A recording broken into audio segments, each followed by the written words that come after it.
नमो नमः। अभिनंदनमस्तु पुनरपि सर्वेषां संस्कृत पाठशालायाः उच्चारणगत कक्षायाम्। आज बात एक विशेष अक्षर री की, जिसे हम अधिक शुद्ध बोलने के प्रयास में बोल जाते हैं कुछ अलग, और इस अलग उच्चारण के समय यह नहीं सोचते कि यदि री को रू या र ही कहना रहा होता तो यह लिपिगत अंतर ही भला हमारे सामने क्यों होता। अस्तु, अब हम इसी प्रश्न के उत्तर के रूप में और री के अधिक स्वीकृत और शास्त्रीय चिंतन के साथ उच्चारण के वैशिष्ट्य पर आज करेंगे बात। हम में से कई लोग गृह या गृह कार्य को ग्रह और ग्रह कार्य बल्कि गृह या गृह कार्य तक बोल जाते हैं, जबकि अक्षर विन्यास पर हम कुछ ध्यान दे दें तो हम इन उदाहरणों में री इस अक्षर या वर्ण विशेष को देखने पर यह उच्चारण ही नहीं करेंगे, र या रू ये अक्षर बोलेंगे ही नहीं, क्योंकि जिन अक्षरों की सहायता लेकर हम कई शब्दों का उच्चारण जो हम करते हैं र और रू से, वो यहाँ पर नहीं है। आइए हम कुछ और उदाहरणों को भी देख लेते हैं जहाँ हम री को र या रू इस रूप में उच्चारित किया करते हैं और हमें लगता है कि यही शुद्ध उच्चारण है।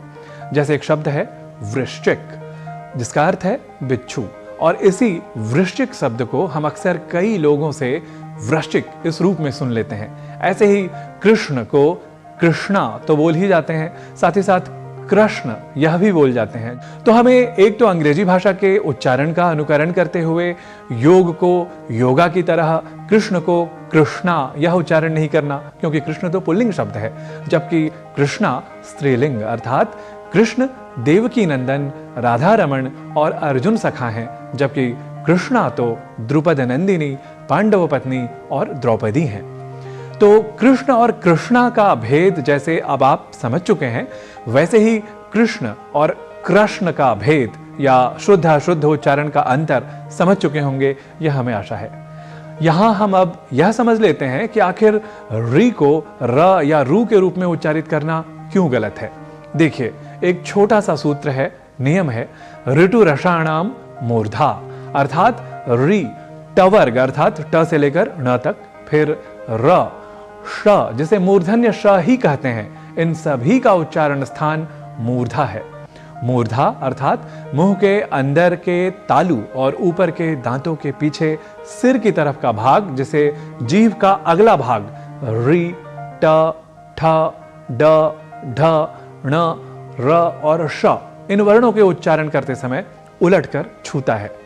अब विशेष यहां यह है कि री और र इन दोनों का उच्चारण स्थान क्योंकि एक ही है तो समान ही उच्चारण हो जाए तो विशेष समस्या तो नहीं होनी चाहिए, पर जैसे ही हमें ऐसा लगे तो साथ में ही यह भी सोचना चाहिए कि री और र का लिपिगत यानी लेखनगत भेद भी इन अक्षरों को एक दूसरे से पृथक करता है।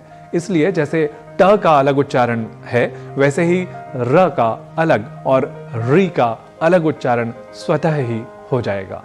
समग्रता से कहें तो री को री के रूप में ही समझना है और र और र के रूप में नहीं, अर्थात ऋण, ऋषि, कृषि, कृष्ण, संस्कृत, उपकृत, कृत्य, गृहीत जैसे कई शब्द हैं जिनका उच्चारण हमें रण या ऋण, ऋषि या ऋषि, कृषि या कृषि इत्यादि के रूप में नहीं करना। तो ऐसे ही उच्चारणगत और लिपिगत भेद को समझते हुए री इस अक्षर वाले शब्दों का शुद्ध उच्चारण करने का करते रहें अभ्यास। अभी मुझे दीजिए अनुमति, पुनर्मिलामः अग्रिमायां संस्कृत पाठशालायाः कक्षायां। नमो नमः।